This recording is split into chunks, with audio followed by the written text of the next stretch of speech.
American Idiot track-by-track dissection review with secrets revealed. We got a stack of CDs here, and I could not be happier to be talking about a subject on YouTube.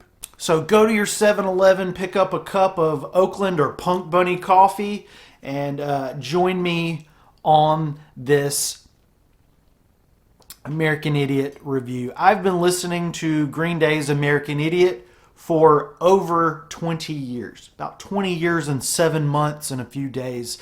You guys in the underground have watched my channel over 1 million times. This is my rage. This is my love. This is my town. This is my city. This is my life. This is my album review of American Idiot with secret factoids revealed about each of the 13 tracks. Nimrod was the beginning of my passionate love affair with the Green Day. Then Warning, Super Hits, and Shenanigans, and 17-year-old me had no idea about the turmoil going on within the fandom and the band during this time. Warning was and still is a perfect 5 out of 5 record for me, as are those compilation albums. It barely felt like there was a 4-year wait between Warning and the album that would follow, because there was so much good Green Day material coming out during the time when I jumped on board. But even before the first single dropped, there was more than a buzz going around town about the next Green Day record. It was a spiritual, literal magic in the air. The way the band talked about what they had written, you could tell that they had inadvertently struck gold while recording. Every band talks about their new record being the best they had ever written, but this was on a level beyond even that. Let me shut the hell up, though, and review American Idiot, starting with American Idiot, the song. The title track, American Idiot, starts not with drums like most Green Day albums, but with a fierce and fiery guitar explosion. You may as well grab a guitar and a mirror and put on your underwear and start rocking out right this minute. If you were under a rock, or maybe just a well-adjusted casual Green Day fan, you might think, oh hey, these guys are rocking a little bit harder than usual. But even the most brain-dead music fan would be gobsmacked in their tracks as Jilly Bo Legweek takes aim at the media right off the bat, and the subliminal mindfuck America, 4 lines in and we're getting bars, poetry, and humor all mixed together in perfect amounts. At face value, a radio rock song, this is epic. It rocks. If you're a liberal or a conservative, it rocks. The production is off the charts by Rob Cavallo. The riffage is fun. And if you're a sad sack like me, the lyrics and wisecracks from Jilly Bo's disenfranchised Heart Like a Hand Grenade, it's just pure musical joy about sadness. It funnels your misery into its own drink and squirts it onto What's-Her-Name's chest. Oh my, did I really write that? Stay tuned for more sexy facts about What's-Her-Name later in the video. Oh God. Secret factoid number 1 about American Idiot. Did you know the song's title is not in the chorus, but in the verses of American Idiot? Dong! I'm just kidding. I've got better facts than that. Here's the real secret factoid about American Idiot. George Walker Bush authorized the NSA to surveillance private citizens for any or no reason at all, and this is one of the things that Billie Joe Armstrong was protesting against. Also, the TSA, which Billie Joe has had his own issues with while traveling, the song kind of addresses that as well. we're all the American idiot. F-bombs and F-bombs galore. There's two different kinds of F-bombs on this album. This is not a Dylan-inspired Green Day of Warning. Billie, Mike, and Trey were now listening to A-tier sections of The Who and Queen's catalog, taking the most anthemic parts of those songs and making their own punk rock versions. Better versions. That's a Shinedown reference for no reason. Trey, Billie, and Mike, God, that's hard to rearrange those names, are now all working out and eating right. They're getting buff, getting in great shape for the biggest Green Day tour yet. Sing us a tour of the century. Jesus of suburbia comes to me like Mother Mary. Oh, there's a screwdriver. Is this Lady Gaga?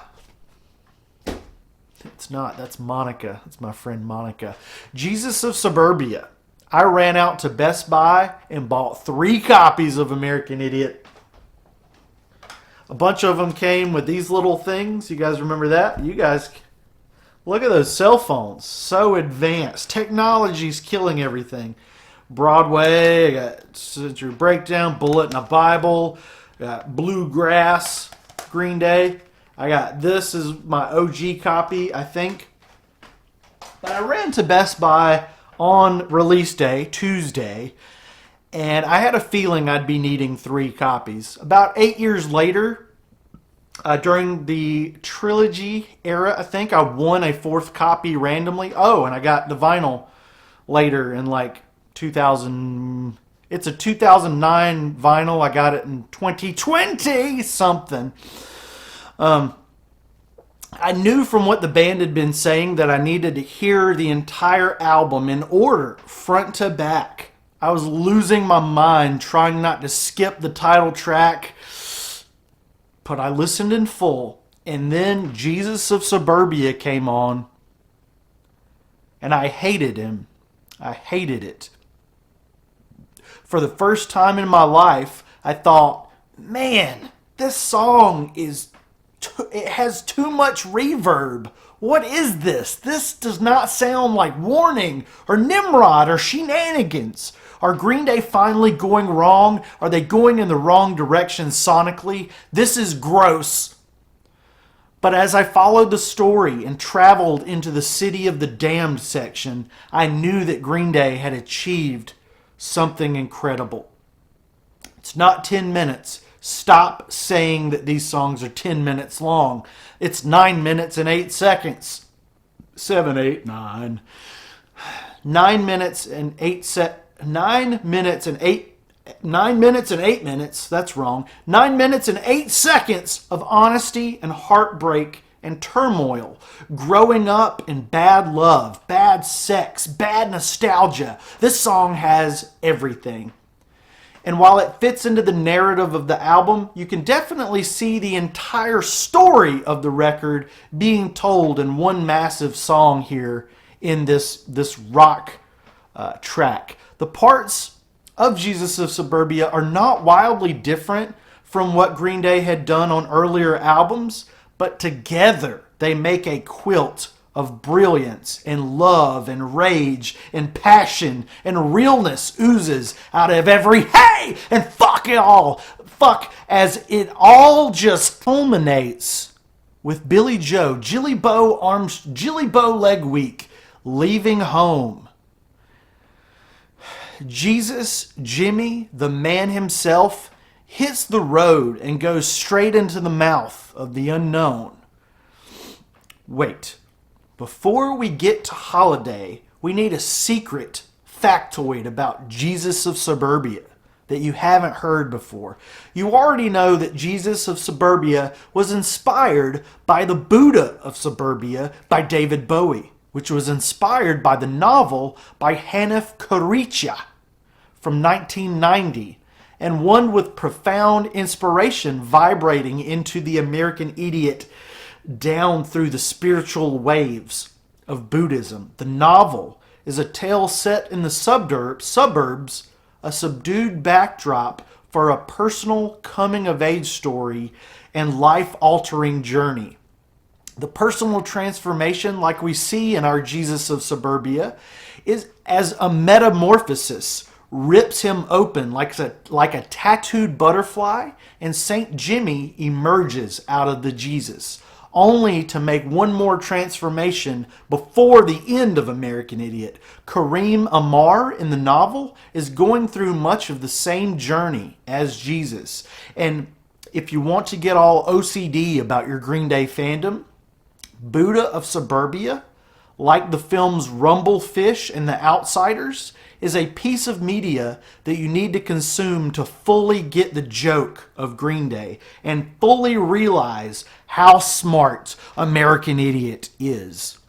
Holiday is the next song that we're talking about, and Holiday is a song that the band played live several times before American Idiot came out, and this is certainly one of the band's strongest singles ever, possibly their best. Comment your opinion on that. I go back and forth, but most of the time I think Holiday is more interesting and a better song than American Idiot, the title track, the song. Holiday revisits the F slur and probably the song that made people think American Idiot is a political album, even though American Idiot is really a breakup album, a coming-of-age album. It never mentions a politician's name. The American Idiot within the story is Billie Joe, or this character that he's created for himself. What's-her-name even calls herself the American Idiot before she wised up and dumped him. But yes, Holiday makes references to people dying without names, protesters, flags, monuments. Sieg Heil! Oh, I'm not going to do it. Sieg Heil to the President Gas Man. There are critical and gnarly statements presented by Jilly Bowleg Week, especially for the 2004 climate. Things that had happened 3 years prior, just god-awful stuff. And television, there's always been that element of, in music, about smashing your television, but American Idiot did it smarter. There's not a song saying smash your TV, turn off the TV, turn it off, turn it off, turn it off. Holiday does it better, classier. I remember an interview with Green Day actually saying the line about the protester crossing the line to find the money's on the other side. That's actually a little jab at John Kerry, like Green Day were supporting at the time. Like, even the good politicians, or the better, just go where the money is. Take the money and crawl, Kerry. Even though Kerry had some pretty sick tunes on his own. To better explain Holiday, here's some words from our sponsor here at Rehab, Jilly Bowleg Week. He says, that song Holiday is about the mishmash of people with all these strong opinions who really can't agree, and leaving decisions to the person who sort of stands in the middle, confused.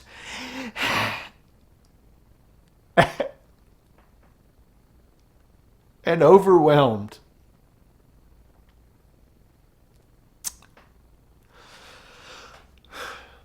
But even Holiday is narratively important to the record as a whole.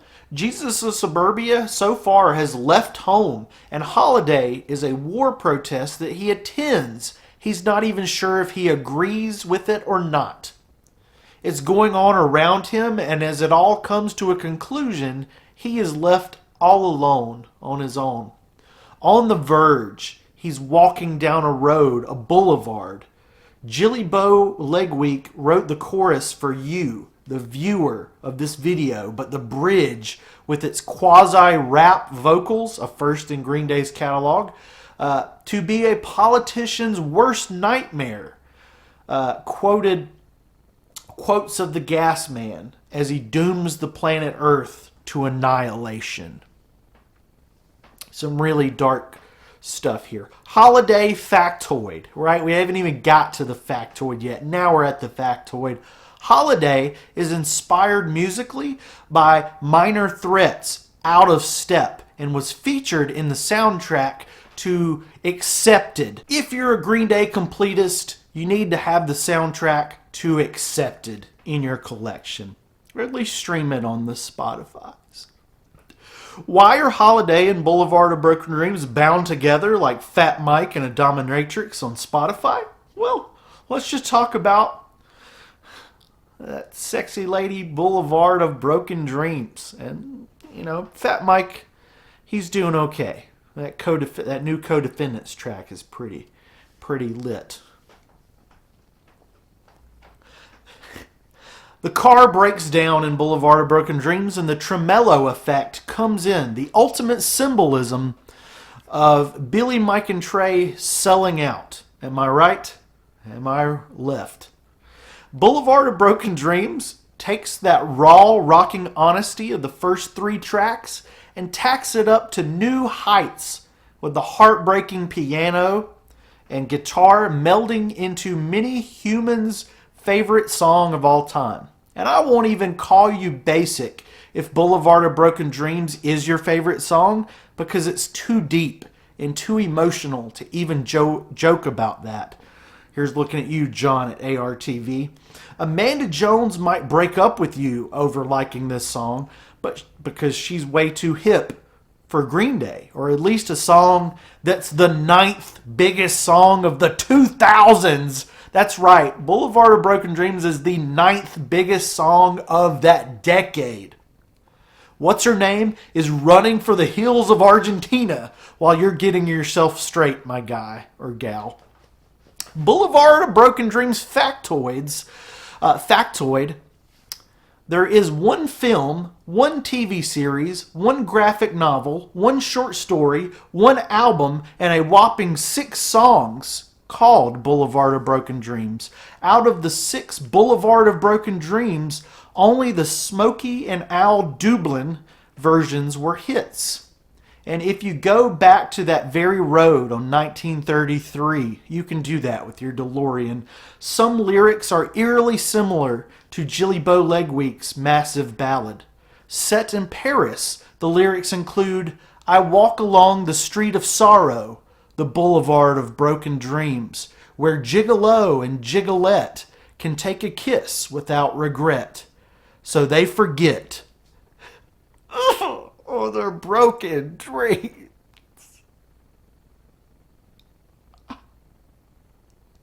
Boulevards are streets that are lined with trees on each side and designed to give the users a scenic experience as they walk along the road.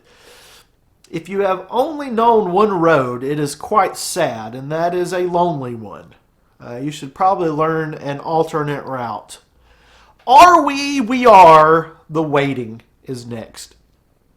And this is a track that furthers the transition to more impassioned songs rather than lesser quality ones. We get the slowest part of the album that purposely bounces back and forth between fast and slow. And Are We the Waiting? It's a continuation of Boulevard of Broken Dreams, but the mood all changes, as Eminem is wont to say. That came out around the same time. Well, kind of shenanigans era anyway. Close enough. Boulevard of Broken Dreams was a little bit different for Green Day, but Are We? We Are the Waiting feels risky and worthwhile. The backing vocals really lean into that Mike Dirnt voice we don't get enough of, and gosh darn it, Mike Dirnt is so important to this record. Lyrically, we get the first bombshell. Not in slurs and F-bombs or P-bombs. God, the P-bombs. But the first narrative bombshell, the Jesus of Suburbia, is a lie. The main character is changing, and wham bam, thank you, Amanda Jones. Now we have a freaky little weirdo named Saint Jimmy. I'm not sure where he got his sainthood. Probably the 7-Eleven. Started going to the 7-Eleven a lot. They have the the Punk Bunny Coffee. God, I was looking for like what the new things, but unfortunately, just like the Green Dudes podcast says, the Punk Bunny Coffee is just sort of like shoved behind like cardboard boxes. You have to kind of be a weirdo, like bald head or big red poofy afro, and you got to like dig around in the 7-Eleven and feel like a criminal. Maybe that's what Green Day were going for. God! I'm going to show the journey entries. And screaming, we are. We are the wet and alone. The rage and love, the story of my life.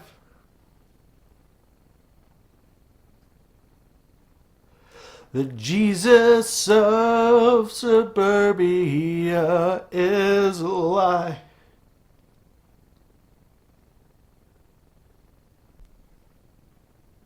Tears, I tear for you guys. I'm done. Oh wait, that's Ghost. Never mind. Crying, lacrima like you. Factoid. Are We the Waiting is the protagonist of the album patiently waiting for their demise. And this one gets a bonus track factoid too. The journal entry from the Burke version of American Idiot. We're probably gonna do that for all the songs. Saint Jimmy, and as timeless and classic as this entire project is, Saint Jimmy is the one song that I've actually grew tired of, or I grew tired of it for a while.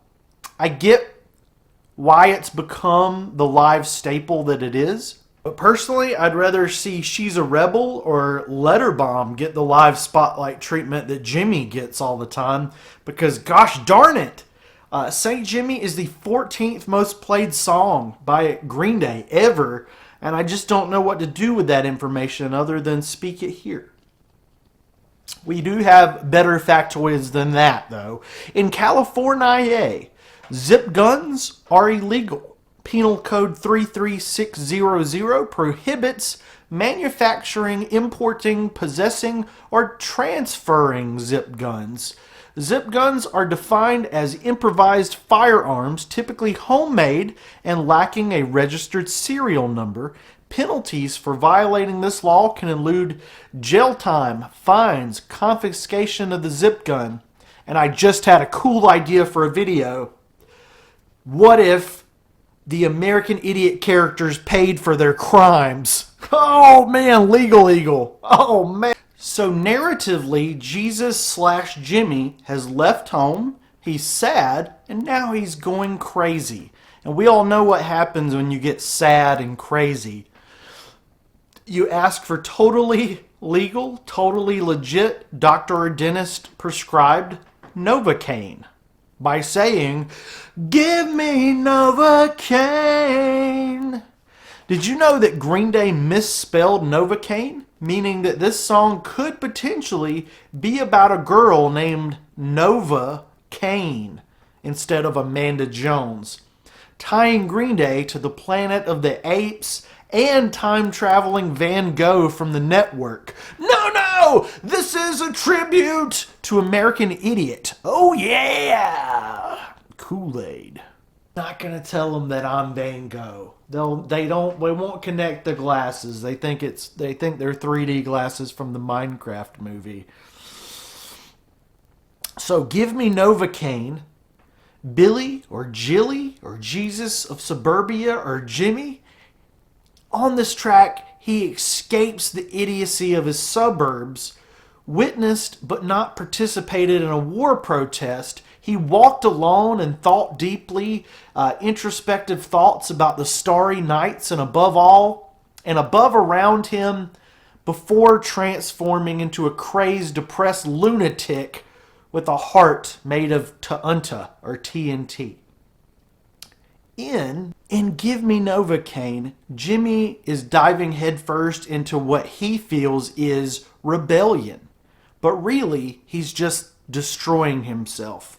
The wrong side of punk rock gets him all swirly inside, and he's using unlicensed research chemicals. So far, Billie's journey has been angry and sad and confused, but this one is an artistic blend of all of the above. He's going down a dangerous path, but at the start, it feels good, or at least different, and he wants to break free from all of his problems, 99 of them as they may be. But boy, oh boy, is he about to trade his old problems for a whole new set of them. The acoustics give way to bombast and soaring guitar riffs. Mike and Trey really hammer home the feels. Where are we? Where are we? We are the waiting was a narrative shift. Give Me Novocaine is the emotional epicenter of Jimmy tipping the scales and falling into murkier water. The factoid for Give Me Novocaine Give Me Novocaine started life on the now defunct Cigarettes and Valentines, sans any reference to Jimmy and Whatshername, meaning that this is one of the great songs from that record that by all who have heard it just wasn't anything special. So Whatshername was kind of the diamond in the rough of Cigarettes and Valentines. The 8th song on American Idiot is She's a Rebel, a real underdog in the dogfight of American Idiot. She's a Rebel just doesn't get enough credit from the fandom, in my opinion. It could fit into just about any album in the band's catalog from 97 to 2025. So why do you got up front? What I love about She's a Rebel is that it's the one and only shining moment of happiness for these characters. In a world full of depression, substance abuse, and abandonment, Billie's effigy or whatever is actually smiling and in love and feeling good about his new life in the city versus his lame suburban life. Whoa! I think that was like what was that band? There's a song called Suburban Life from the Scream 2 soundtrack. You wouldn't get it. In the midst of his experimentation with danger and violence and the like, he comes across a girl. Cross a girl, the love of his life. And she, Amanda Jennifer Jones, makes him feel incredible. She's like the fucking Statue of Liberty. He can't even give her a definition. Even Da Vinci couldn't paint her.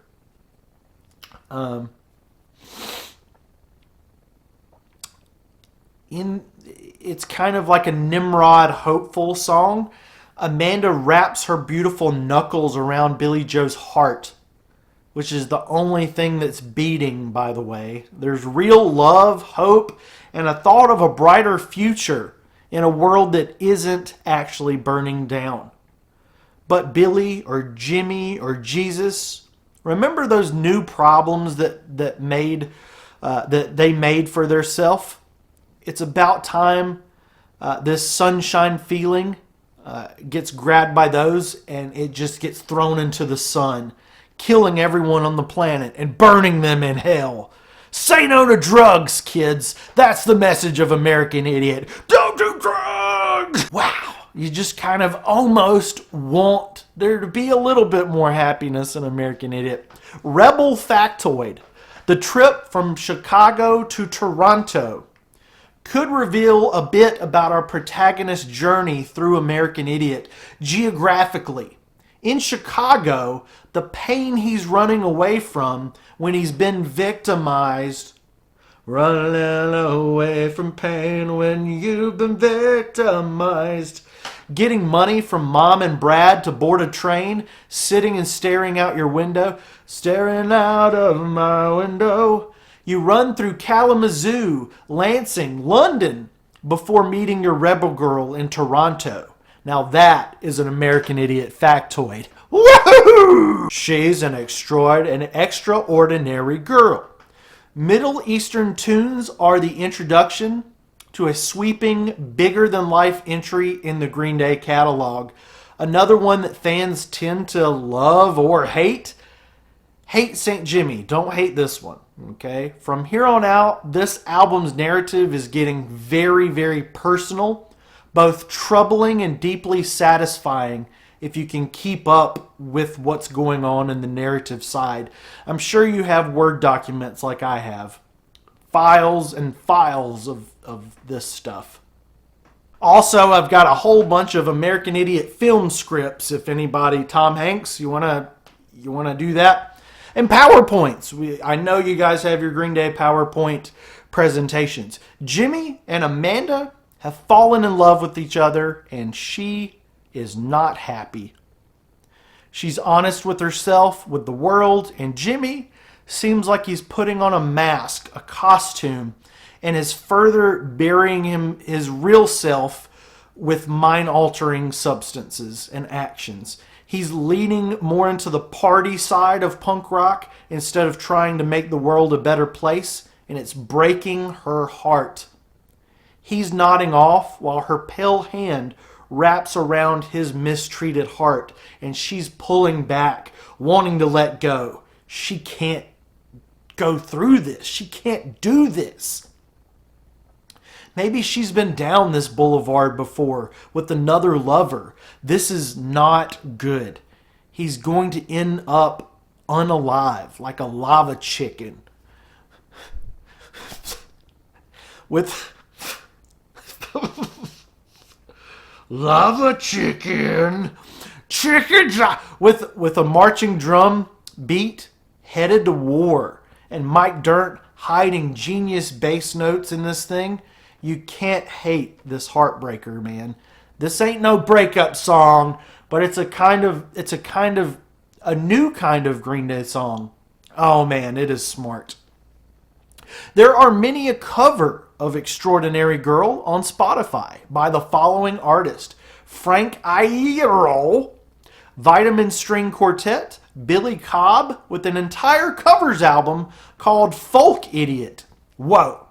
The Pickin' On series with Cornbread Red does an Extraordinary Girl, and an artist called Giavivo does a lo-fi version of Extraordinary Girl and Letter Bomb. A truly somber take on the coupling of tracks. Wake up! Letter Bomb is the breakup song on this breakup album, and it's possibly the most powerful breakup song in all of history. Sorry, Meatloaf. Amanda has had enough of Jimmy's self-destructive ambitions or lack of ambition, and she can't watch him unalive. And she quickly exits his life while she still has some hope for her future and her own life, but not before calling him out for the shambles that his life has become. The guitars, the bass, the drums. This is musical perfection. This is a 10 out of 5. Everything is absolutely musical heaven on Letter Bomb. While our boy, our idiot, is being torn down, insulted. She's telling him like it is. Jimmy, you're not a punk rocker. You're a junkie poser. He's maybe getting on stages and yelling about J.D. Vance or somebody named Shrimp Boy or something, and he's not doing anything about the Shrimp Boy. He's not voting. He's just a grouch centered on the couch. The world owes him, so fuck you. We get Jilly Bo Legweek's best scream in the entire Green Day oeuvre here. Some of the biggest jaw-dropping revelations of the narrative, the story. This is where all the secrets are revealed. No more of the reverse talking, as Violent J would say. Amanda, she screams. She spits in your face, Jimmy's face, grabbing him maybe violently. You're not the Jesus of suburbia. The St. Jimmy is a figment of your father's rage and your mother's love. You made me the idiot, America. She just dropped the B word on us right there. Up until this point on American Idiot, the American Idiot could have been the President of the United States of America, or Jimmy, or Billy Joe Armstrong, maybe You, maybe me. But no. He made her. He made her the idiot. She's on the cover. She's been duped by a junkie, and she's furious. She's devastated. She's heartbroken. She's wasted time on this man. Wiping the tears from her eyes as Jimmy feels like dying, Amanda, what's her name? She walks out of his life forever, destroying that glimmer of hope that he had for a better life. He's worse off. He's in more pain than he was at home. Letter Bomb charted 32. It got to number 32 on the UK rock charts, which puts it at nearly the same success level of Green Day's single Waiting from the album Warning, and being the best song from the best album. Letter Bomb really should have been a single. Like, I know they kind of thought about putting What's Her Name as a single. Letter Bomb. It's not too late until you're underground. We can still get a Letter Bomb single. Imagine the music video. After doing 3 takes with the tyrannical and kind of buzzed Billie Joe, Kathleen Hanna quipped, "I'm bored now. Can you comp it?" Well, good luck with your record.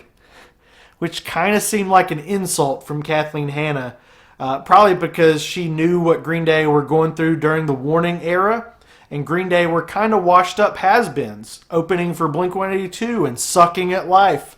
That's how it sounded when she said, "Well, good luck with your record." Anyway, like she was saying, like, hope you guys bounce back, but probably not. You're going to be obscure like my band. This nursery rhyme shtick sounds like crap. Like, that's what she was kind of saying. Like, ew. Green Day 2003, they called me up to help their sorry washed up behinds, and she's like, good luck guys, that was fun, but it kind of wasn't. Now we gotta it just gets more and more emotional as it goes on further. This is going to be hard. With such a devastating blow in the narrative, this is the perfect place. Like, after that Letter Bomb, that was kind of like the ultimate, like, that's the narrative, the peak of the narrative. Now we have to deal with the aftermath. Wake Me Up When September Ends. This is a perfect place to set the ode to Andrew Marciano Armstrong. 1928 to 1982. Kind of comparing it like my grandfather was born in 1922. That's crazy. That's over 100 years ago. I get the urge to binge and purge when I hear people saying that Wake Me Up When September Ends doesn't fit into the album or the story.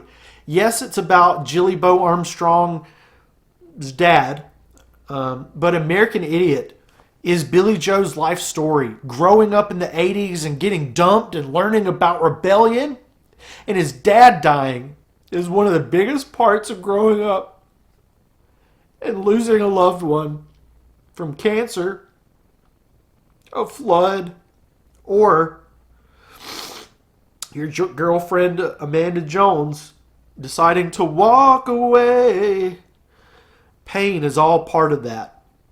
Man, this song hurts. It could have been Good Riddance Part Dose, like an acoustic ballad.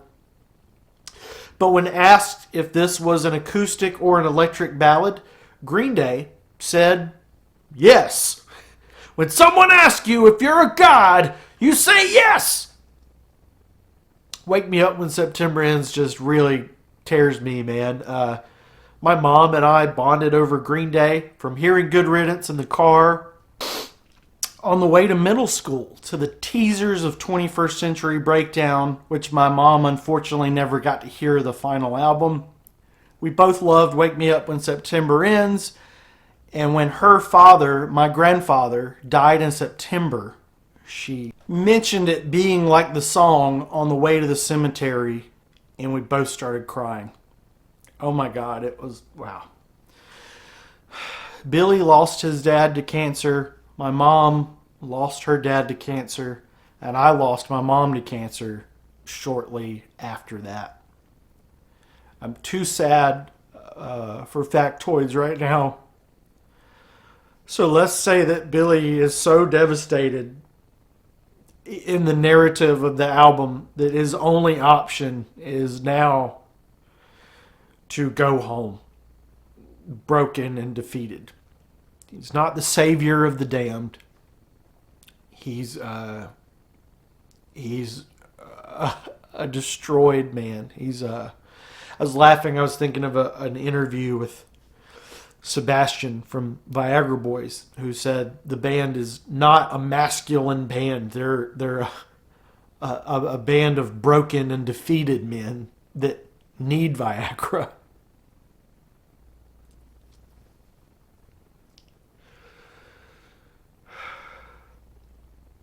But yeah, the narrative and the album, the song fits in the narrative. It's Letter Bomb. I mean, how can it not? It makes sense. She dumped him in Letter Bomb, and in Wake Me Up When September Ends, he's sad. He doesn't know where to go. He doesn't know what to do. He has no one. She was his support system, and now it is gone, and he is, again, alone.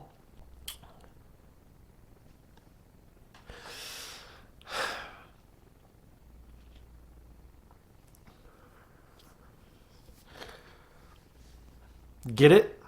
Wiping the tears from her eyes. Homecoming. Holy Toledo. Jimmy has recovered a little bit from that heartbreak, that devastation, and is coming home. He's given up. He's coming back. And while still not 10 minutes, Billie, you're going to give me a 10-minute song one day. You've talked about that so much. You got to be freaking kidding me! We've never got a 10-minute Green Day song. Homecoming is the most epic, ambitious part of American Idiot.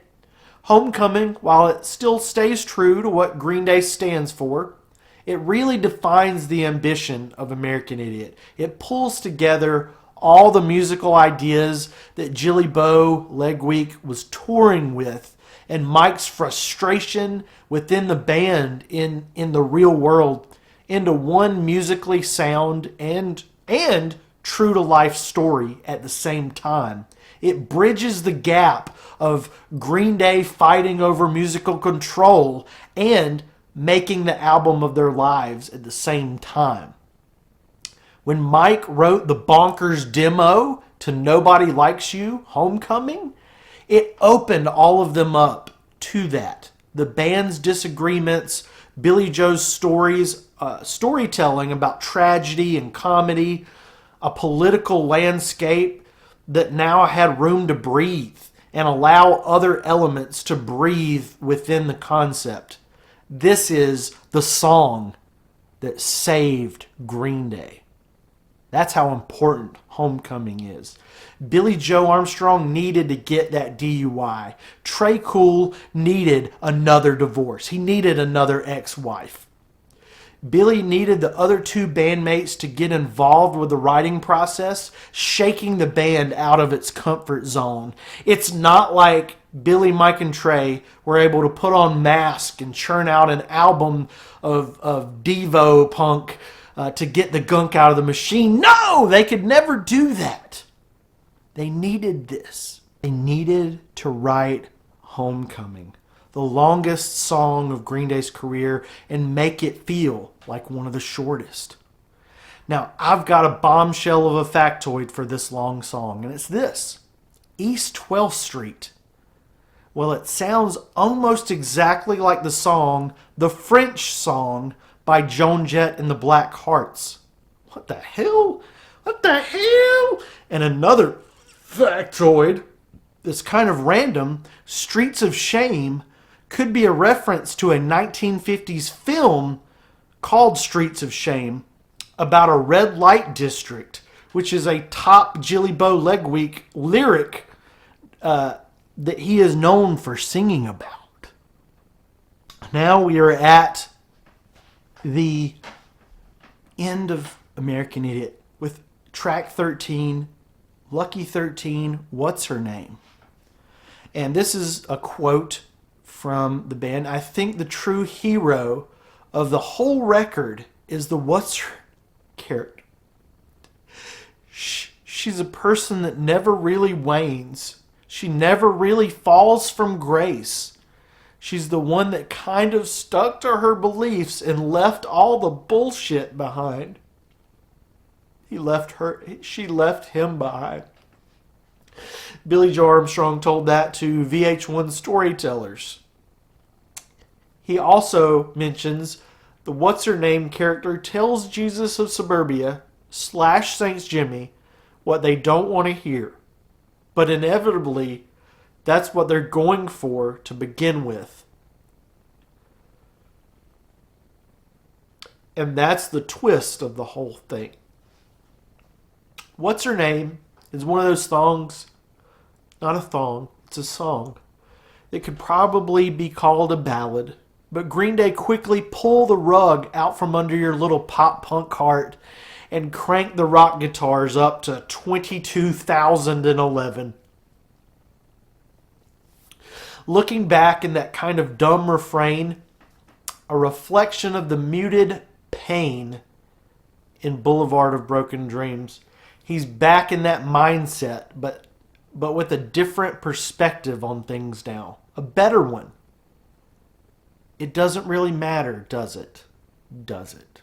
Does it? On What's Her Name, Trey Cool really goes hard on this recording with all the bells, the whistles, and Keith Moons you could slam into a drum kit.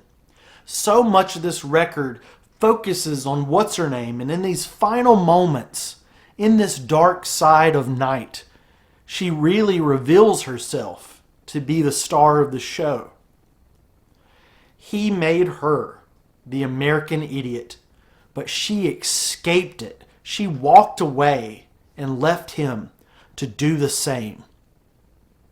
And that was that. Or so it seemed. That's kind of a potential for American Idiot Part 2. That was it. Or so it seemed. Is this the end or the beginning? All I know is she was right. I am an idiot. It's even on my birth certificate in so many words. This is my rage. This is my love. This is my town. This is my city. This is my life.